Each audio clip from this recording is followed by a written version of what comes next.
Thank you very much, Eric. First of all, I'd like to say that to summarize a symposium like this one with so much substance and such a range of ideas and points of view expressed would be a very audacious undertaking. I'm not going to try to launch into that or to summarize everything that was said. What I would like to do is to highlight a few points that we encountered along the way, so as to give you a sense of things and perhaps highlight some salient features. No doubt I will be forgetting a number of things. I'm not trying to be comprehensive.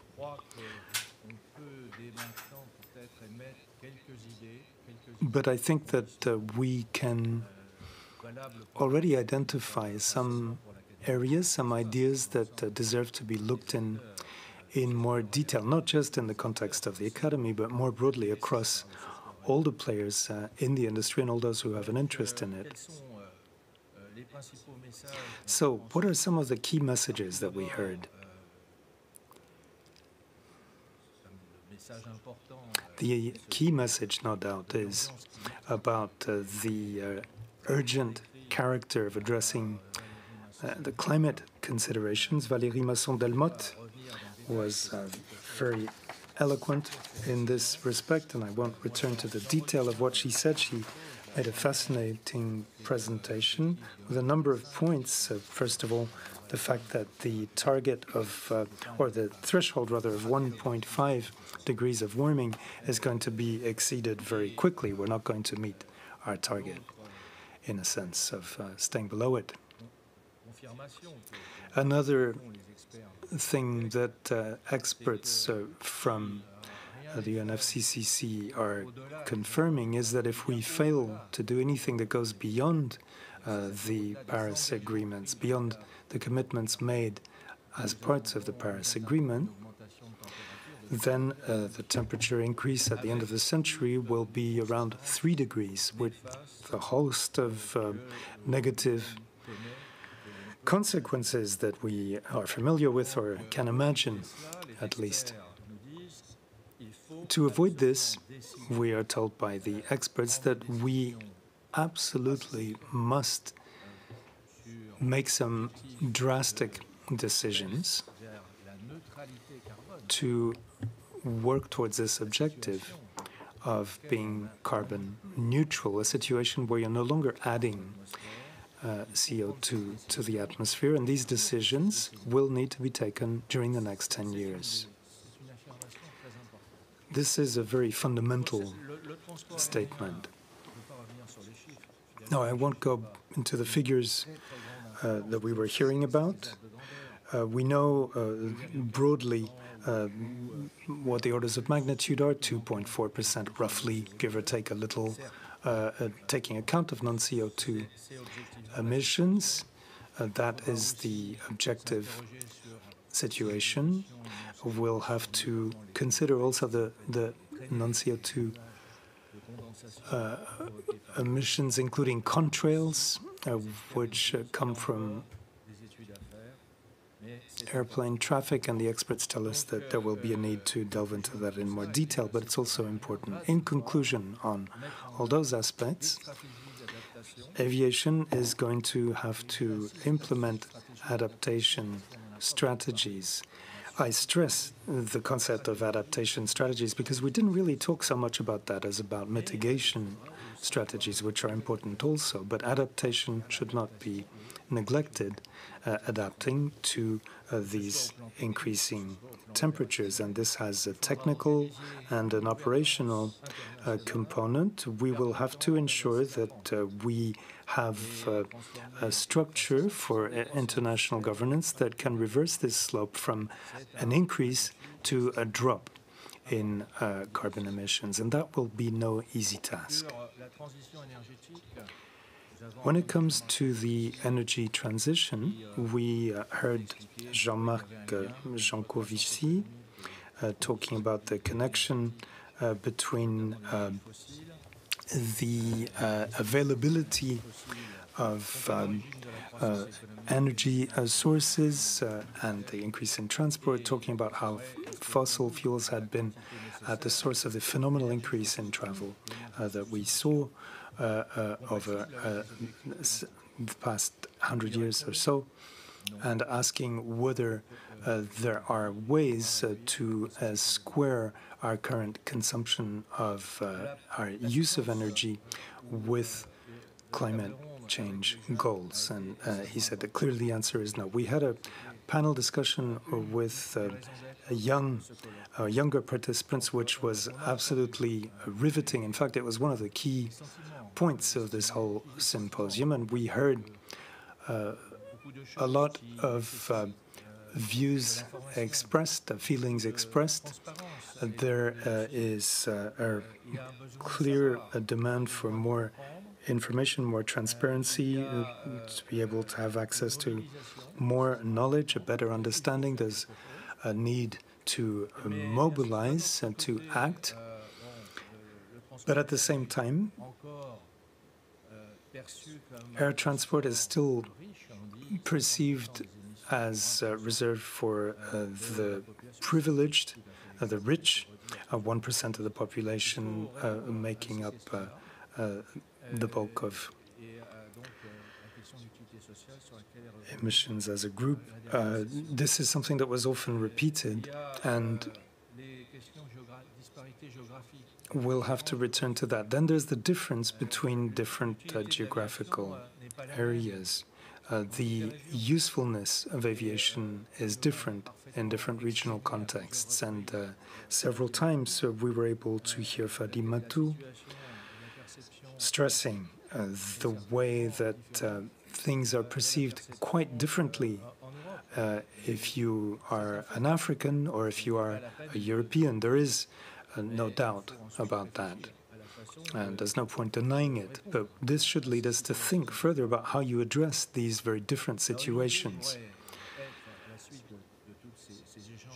One way that we could follow up on all of these contributions from young participants and from experts is to consider the possibility of setting up what would be a kind of observatory, a body that would be in charge of developing a set of indicators, a kind of dashboard that would be based on systemically tracking changes in aviation and keeping track of the progress achieved. Because if we don't measure this progress, there will be no hope. And we need to look at things objectively, look at the situation, look at the facts. This body, this observatory, would need to be defined more specifically in terms of its substantial aims, its functions. It will have to make sure that it has social credibility and not to be something that represents only one segment of the industry, one kind of player. It has to be open to all other players and also to people outside the industry.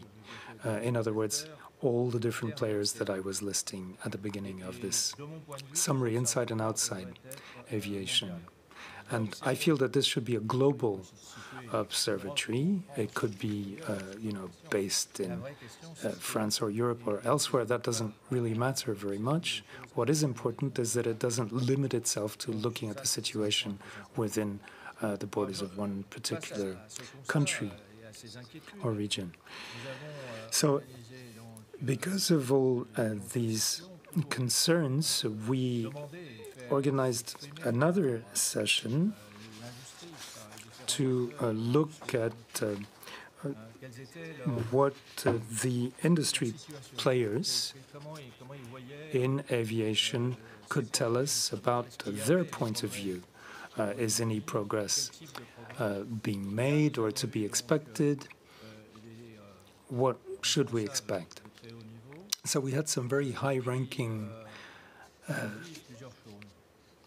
decision makers there, and they told us a number of things. First of all, we still have to make a lot of progress, even with the technologies that we have today. We can't afford to wait until some future technological breakthrough enables us to begin acting. We have to start doing things as of now, whether it's about aerodynamics or the efficiency of engines or other dimensions of the problem. I'm not going to provide any figures because different speakers provided different ones, but broadly 20 to 30% seems to be a minimum standard. When it comes to electric aircraft, there were multiple references to this, not just in Europe, but also elsewhere. The question could be whether this is a workable, a credible solution, one which could be technically feasible. I think that the unanimous response is that it's probably possible, but it will be limited to short-haul and small aircraft travel. In other words, it will only stand for a few percentage points of the overall emissions problem. As for the potential to be associated with biomass and biofuels, biofuels have potential. They have a place as part of working towards decarbonization. One of their strengths is that they can be used immediately, although they do have limitations in terms of available volumes, in terms of efficiency, effectiveness in terms of reducing emissions. But again, we should not feel that there's no need to act immediately, especially when the technologies are already ready for use. And then you have the synthetic fuels, the new generations of fuels that we talked about at some length. We are told there that the target of 100% fuels with no emissions could be reached with zero carbon emissions, with a number of technical aspects that still need to be looked into in more detail. But certainly this work is underway in Europe and the United States, and there is a need to do much more about these things. And that could solve the long-haul flight part of things. And then there is hydrogen. That is something that was also talked about at some length, and it's pretty simple, ultimately. When it comes to CO2 emissions, liquid hydrogen is an ideal solution.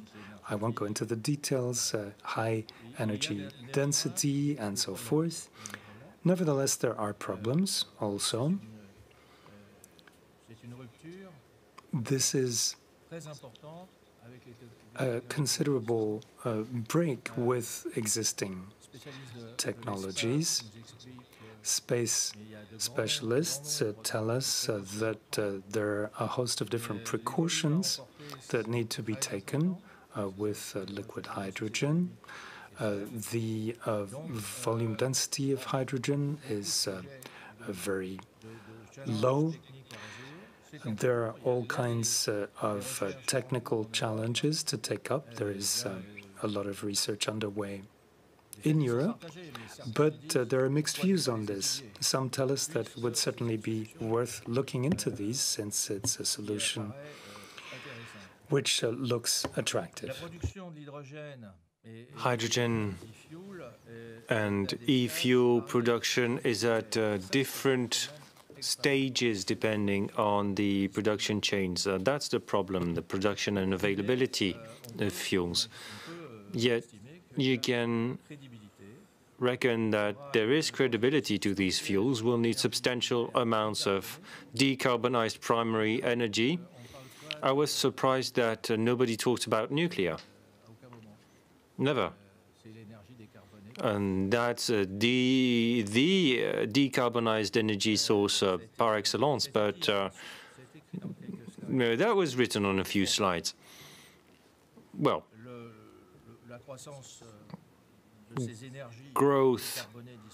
the growth of decarbonized energy sources by 2050 the necessary growth is going to be strong, but one may consider that it's not oversized, it's not out of reach, really. And now let me come to a few economic aspects. All things taken into account, the cost of fuel for the same mission will be higher. And so opinions say 10 to 15% more on a ticket price, and that may be more. It's not quite clear, but there is going to be an increase. While some say all the better. If ticket prices increase, that's going to curtail growth and demand. Well, it's not quite sure. Others are saying that air transport was able to emerge from oil crises and demand continued growing. So there are some economic matters that shouldn't be dodged.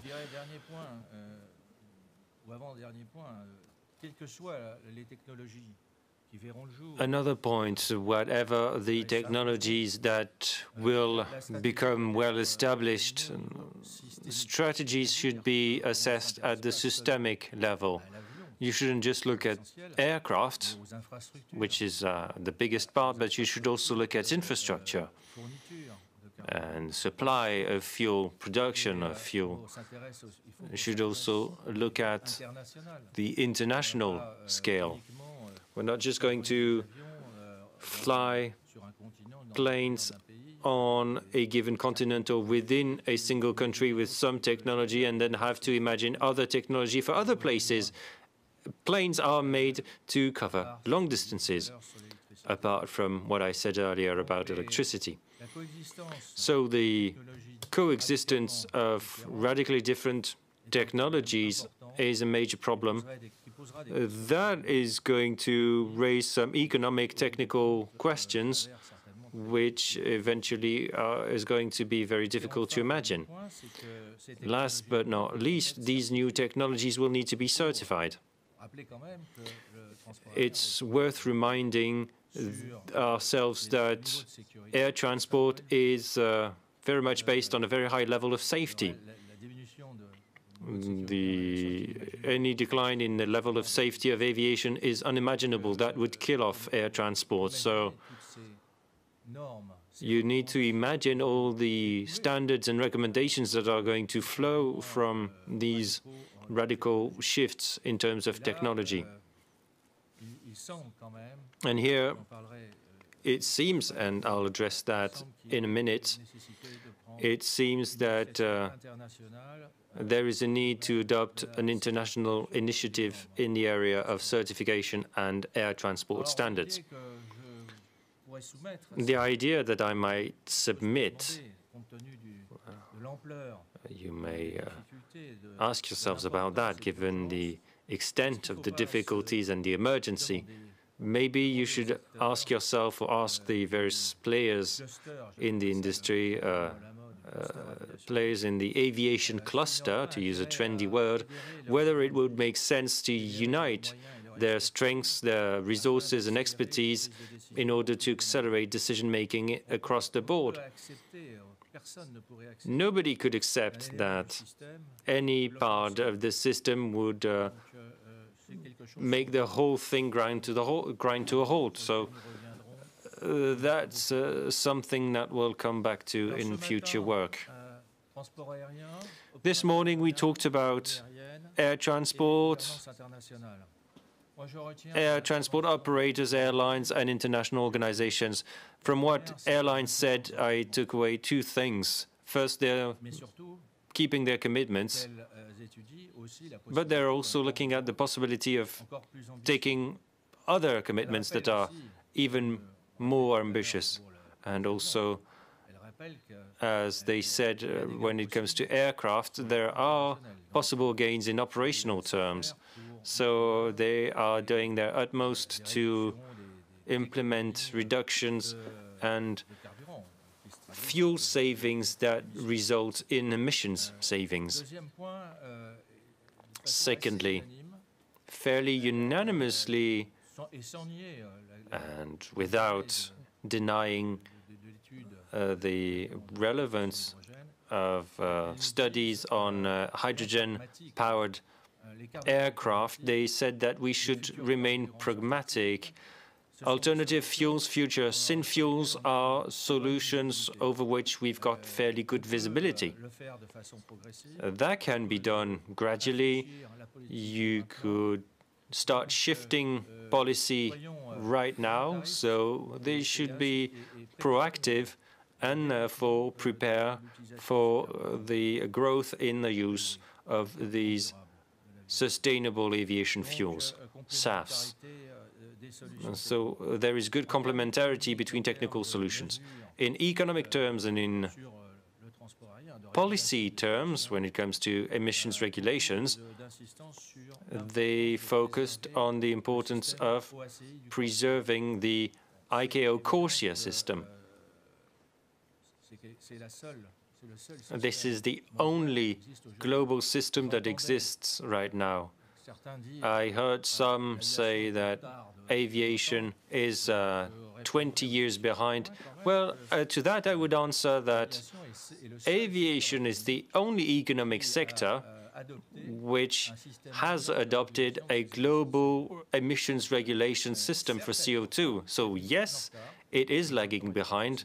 So the 2 decades is probably an accurate figure, but there is something that exists and that doesn't exist in other sectors. And issues of taxation, I won't dwell on that. Many people addressed that. And of course, air operators consider that it's not very effective or relevant. When it comes to international governance, because this is something that was mentioned time and again, it's a sort of through line in this discussion. To put things simply, there is now an organization called the International Civil Aviation Organization. Its merits should be recognized, but you should also recognize its weaknesses. And now we're in a situation where decisions have to be made quickly. And we need quick change about policy and about standards, and do that with a very short time, within a short time frame. I'm always giving this example, but it takes 10 years on average to adopt standards at ICAO, and 10 years is not acceptable. It's not in line with what we want to do. And so, for instance, standards that stem from the analysis on the Rio-Paris flight crash are going to be applicable next year, and that's going to be more than 10 years since the crash. So this is something that needs to change. This organization needs to agree to work with industry, the different sectors of industry, different sectors, that's all operators, airplane manufacturers, transport companies, airports, and so on. So you need to start preparing for the future together. You need to make procedures lighter. So the question that was asked is whether it would make sense to adopt an international initiative and not wait for the 2022 General Conference that will take place in Montreal, but maybe start laying the groundwork first for a major international conference about aviation and the climate.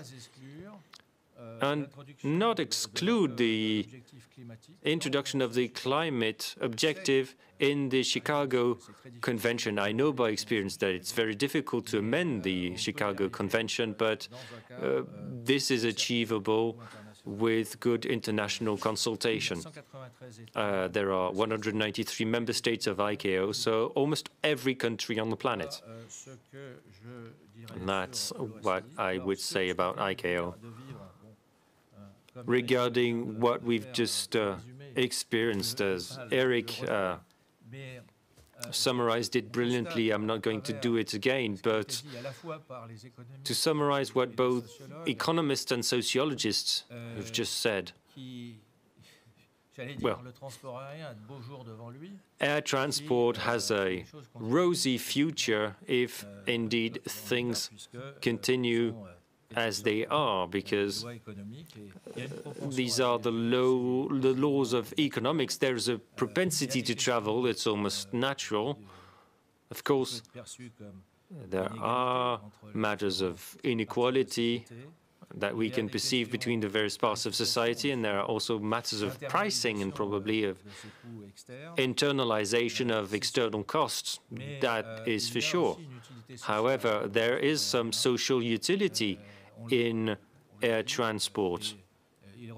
As was said, what comes out of this roundtable is that both in Africa and China, but also even, I would say, in more historically aeronautically advanced countries like the US or Europe,